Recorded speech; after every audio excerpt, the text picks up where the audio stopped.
स्वागत है आपका अपने चैनल केसीएल ट्यूटोरियल में। और आज की क्लास में हम बात करने जा रहे हैं फार्माकोविजिलेंस के बारे में। फार्माकोविजिलेंस आपके बी फार्मा फाइनल ईयर में एक बहुत ही इंपॉर्टेंट इलेक्टिव सब्जेक्ट है और आज से 10 साल पहले इसमें जॉब अपॉर्चुनिटीज बहुत कम थी, लेकिन इस फील्ड में आजकल बहुत सारी जॉब अपॉर्चुनिटीज है बी फार्मा ग्रेजुएट्स के लिए। तो दोस्तों आज की क्लास में हम डिस्कस करेंगे history and development of pharmacovigilance और फार्माकोविजिलेंस इन इंडिया। ये दो टॉपिक एग्जाम में क्वेश्चन पूछे जा सकते हैं। और इससे पहले फार्माकोविजिलेंस क्या है ये आप इसके बारे में हमारे पहले के लेक्चर्स में देख चुके हैं। अगर आपने वो लेक्चर्स नहीं देखे हैं तो अभी आप जाके प्लेलिस्ट में पहले उन लेक्चर्स को देखिए, फिर इसको आप कंटिन्यू कर सकते हैं। तो चलिए हम पहले स्टार्ट करेंगे। टॉपिक हमारा है history and development of pharmacovigilance. जब तक जैसे कि दोस्तों अभी तक आप ये पढ़ चुके हैं कि फार्माकोविजिलेंस क्या होता है। फार्माकोविजिलेंस एक ऐसा प्रोग्राम है, एक ऐसा सिस्टम है जो किसी भी मेडिसिन के नए मेडिसिन के डिस्कवरी में उसके डेटा को एनालिसिस करता है, उसके साइड इफेक्ट, उसके एडवर्स इफेक्ट को कैलकुलेट करता है, उसका एक रिकॉर्ड मेंटेन करता है। नई ड्रग डिस्कवरी में जो clinical trial, pre clinical trial होते हैं उनके रिकॉर्ड को मेंटेन करता है। यानी एक तरह की ऐसी ऑर्गेनाइजेशन, संस्था है जो किसी भी न्यू ड्रग डिस्कवरी में बहुत हेल्प करती है उनके डेटा को मेंटेन करने के लिए, डेटा को रखने के लिए।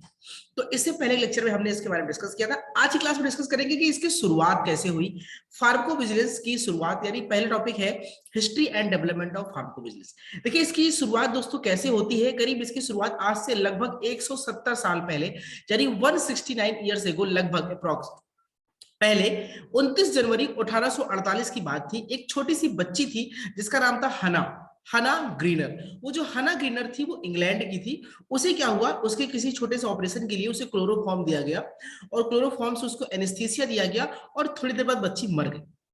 ये एक बहुत बड़ा शॉकिंग न्यूज था सबके लिए। ये बहुत बड़ा शॉकिंग न्यूज था पूरे डॉक्टर्स के लिए, क्योंकि आज से पहले क्लोरोफॉर्म सबसे सेफेस्ट माना जाता था एनेस्थीसिया के लिए। क्लोरोफॉर्म से किसी की मृत्यु नहीं हुई। और कैसे इसकी मृत्यु हो गई, तो बाद में सर जेम्स सिम्पसन ने इसको डिस्कवर किया। जो साइंटिस्ट थे सर जेम्स सिम्पसन, उन्होंने बताया कि एक्चुअल में जो ये क्लोरोफॉर्म था ये उसके बॉडी के अंदर जाकर के एक केमिकली रिएक्शन किया उसकी बॉडी में, और वहां से लीथल एरिथमिया शुरू हो गया, पल्मोनरी एस्पायरेशन शुरू हो गया, जिससे उस बच्ची की जान चली गई। तो बाद में लोगों को उस समय पहली बार मालूम चला कि किसी भी ड्रग का एडवर्स ड्रग रिएक्शन भी होता है। यानी बॉडी में अगर कोई ड्रग पहले से मौजूद है या बॉडी में हम उसके साथ कोई और ड्रग दे रहे हैं तो उसके साथ वो ड्रग रिएक्ट करके कुछ नया रिएक्शन शो कर सकती है।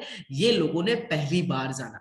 तो यहां से शुरुआत होती है हिस्ट्री एंड डेवलपमेंट की, और शुरुआत होती है एक फार्माकोविजिलेंस। ठीक है दोस्तों, तो इस स्टोरी के बाद हम शुरू करते हैं। मैं आपको एक ग्लांस में एक ही स्टेप पे पूरा बताऊंगा, स्टेप बाय स्टेप, कब कब कौन कौन से डेवलपमेंट हुए और कैसे कैसे डेवलपमेंट शुरू हुआ। देखिए भारत में आज से लगभग 10 से 12 साल पहले ऑफिशियली देखा जाए तो 2009-10 में फार्माकोविजिलेंस को शुरुआत की गई।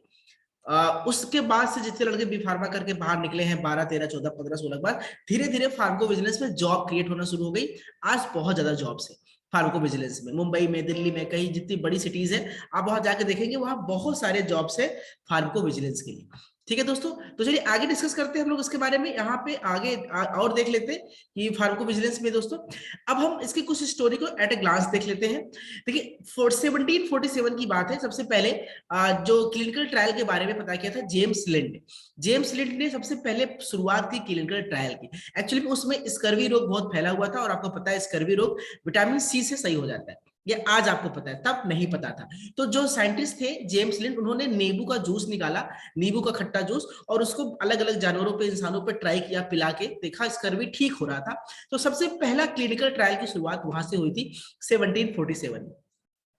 1937 पे आते हैं तो हमने देखा कि जो सल्फोनामाइड ड्रग थे, सल्फानिलामाइड एंटीबायोटिक ड्रग थी, इससे करीब 100 बच्चों की मृत्यु हुई।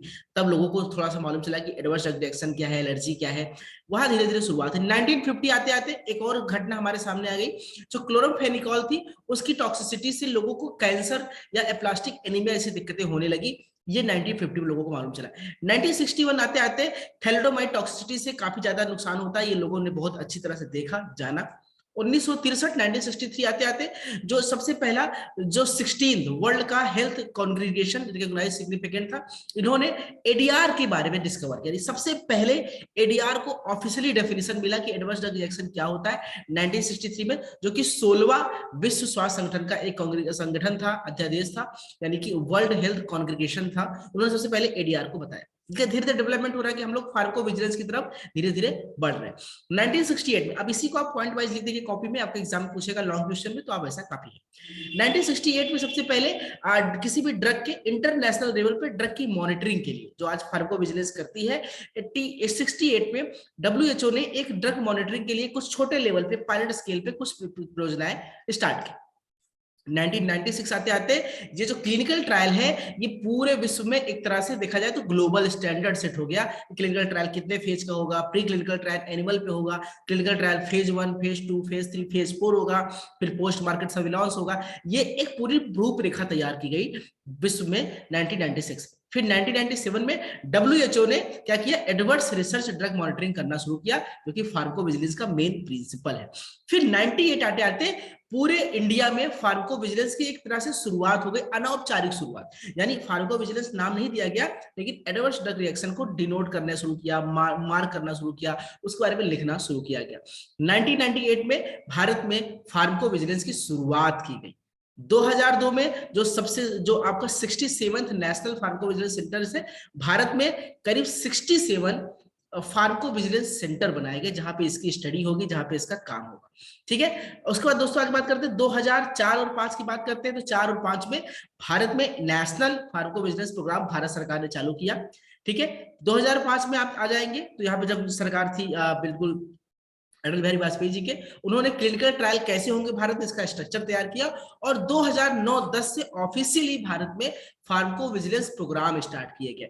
पीवीपीआई, पीवी का मतलब फार्कोविजिलेंस, पीआई मतलब program in India, pharmacovigilance program in India, PVPI की शुरुआत 2009-10 से हुई, और उसके बाद जॉब्स ढेर सारी नौकरी आने लगी। आपको भी अगर इस फील्ड में नौकरी करनी है तो आप फार्कोविजिलेंस जरूर चूज कीजिए और इसको पढ़िए।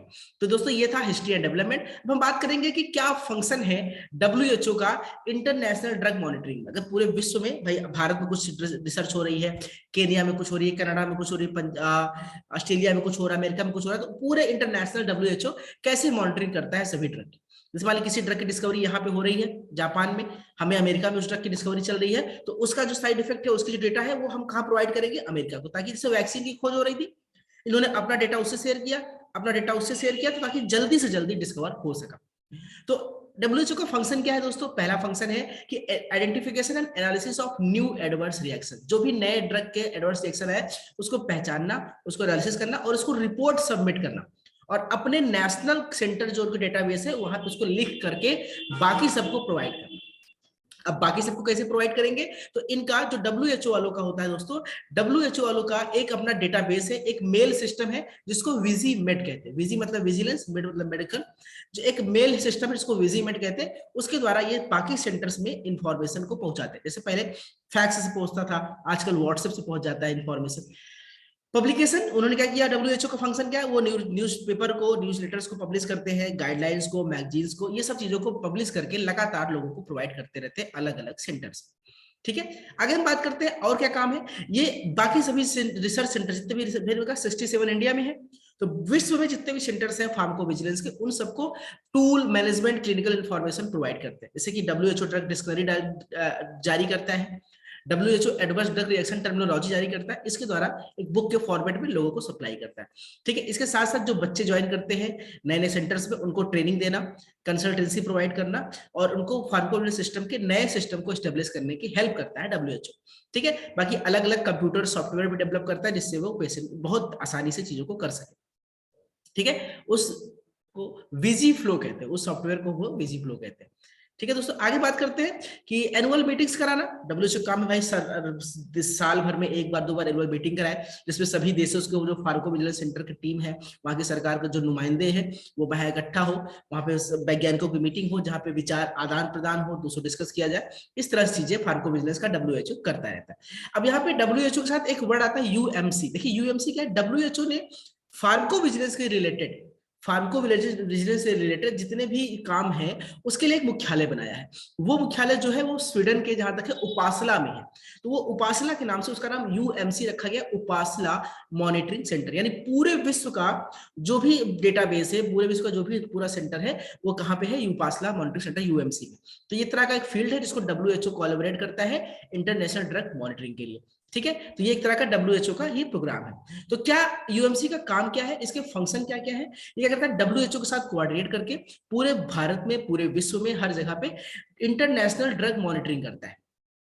और करीब पूरे विश्व में इसके 80 मेंबर कंट्रीज, यानी कि पूरे विश्व में 80 देश ऐसे हैं जो यूएमसी के द्वारा जुड़े हुए हैं।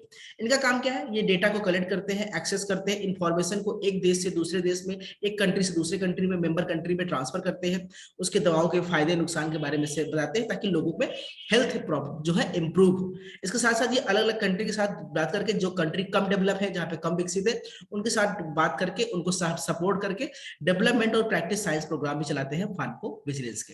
ठीक है, जैसे अब ये हो गया टॉपिक हमारा दूसरा। अब तीसरा टॉपिक है फार्मको विजिलेंस इन इंडिया। जी हाँ, भारत में क्या स्कोप है फार्मको विजिलेंस का, भारत में अब तक कहां पहुंच चुका है फार्मको विजिलेंस, कितनी तरक्की कर चुका है और फ्यूचर में क्या तरक्की के चांसेस है, ये टॉपिक है आपका एग्जाम में। इसको लिख सकते हैं, फार्मको क्वेश्चन पूछेगा PVPI pharmacovigilance program in India. तो फार्मको विजिलेंस प्रोग्राम का जो कॉन्सेप्ट इंडिया में भी नया है, मुश्किल से 12-15 साल हुए हैं, 12 साल से डेवलप होना शुरू हुआ है 2010 के बाद से, करीब ये 1998 से स्टार्ट हुआ है। तो जो फार्मको कॉन्सेप्ट ये नया है, करीब 1986 में हम लोग यही काम करते थे, किस नाम से करते थे, ADR मॉनिटरिंग सिस्टम के नाम से करते थे, एडवांस ड्रग रिएक्शन, जिसमें करीब 12 रीजनल सेंटर थे जो कि भारत सरकार ने प्रपोज किए थे, जिसमें से कि अब करीब 50 लाख पॉपुलेशन उसमें हुआ करती थी, 50 मिलियन यानी 5 करोड़ की पब्लिक पर किया गया था। 1999 में करीब 6 रीजनल सेंटर बनाए गए, मुंबई, दिल्ली, कलकत्ता, लखनऊ, पौंडीचेरी और चंडीगढ़, ये भारत सरकार ने बनाया था। WHO के प्रोग्राम में 1997 में इंटरनेशनल ड्रग सेफ्टी मॉनिटरिंग, ठीक है, उन्होंने एक प्रोग्राम बनाया WHO ने 1997 में, जिसका नाम था इंटरनेशनल ड्रग सेफ्टी मॉनिटरिंग। तो इसका प्रोग्राम को हो जाए, इसको उपासना मॉनिटरिंग सेंटर UMC ने कंट्रोल किया, जो कि स्वीडन में है। ठीक है, इसका एक सेंटर भारत में दिल्ली में खोला गया, जो कि एम्स के अंदर में है, जो एम्स के द्वारा कोऑर्डिनेट होता है, और इस तरह से पूरी की पूरी इसकी मॉनिटरिंग होती है भारत में। ठीक है, आगे हम बात करते हैं जो national pharmaco business advisory committee है, एक कमेटी बनाई गई है भारत में, इसको बोलते हैं NPAC।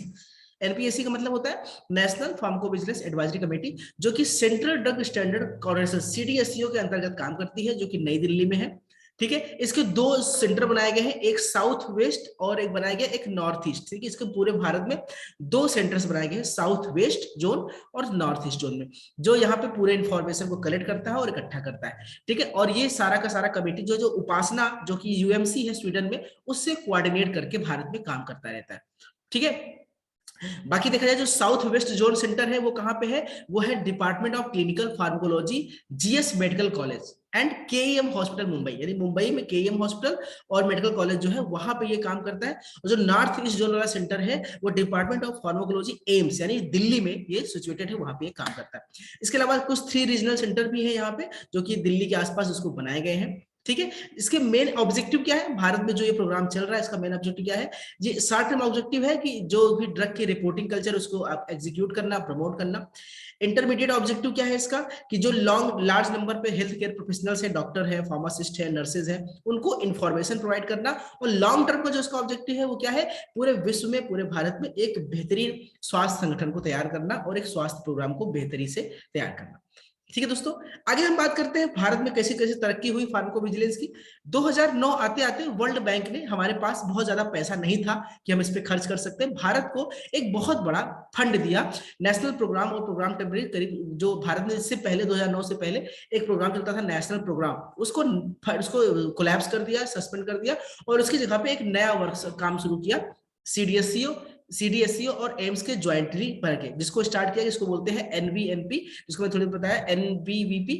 ठीक है, national pharmaco business program in India. ठीक है, ये स्टार्ट किया गया 2010 से, इसको स्टार्ट किया गया, और 2010 में ये करीब 3 फेजेस में इसका काम था। पहले फेज में करीब 40 ADR मॉनिटरिंग सेंटर स्टार्ट किए गए, यानी एडवांस ड्रग मॉनिटरिंग सेंटर की स्थापना की गई 2010 में। फेज 2 में करीब 140 MCI रजिस्टर्ड मेडिकल कॉलेज को रिकॉग्नाइज किया गया, जहां पे ये पेशेंट के ऊपर ट्रायल हो सके। और फेज 3 में क्या किया गया, program would ultimately cover the health care system, 2013 तक के पूरे भारत में हेल्थ केयर सिस्टम को कंट्रोल करने के लिए इसको बनाया गया दोस्तों। तो ये था इसका भारत में स्कोप। तो हम लोगों ने फार्मको बिजनेस में करीब लेक्चर 3 ले लिया है और एक चैप्टर खत्म हो गया है। पढ़ते रहिए, मैं नेक्स्ट लेक्चर लेके बहुत जल्दी आपके सामने आऊंगा, और पढ़ते रहिए, लिखते रहिए। कोई दिक्कत हो तो मुझे कमेंट करिएगा, मैं हमेशा आपके साथ हूँ। Thank you so much.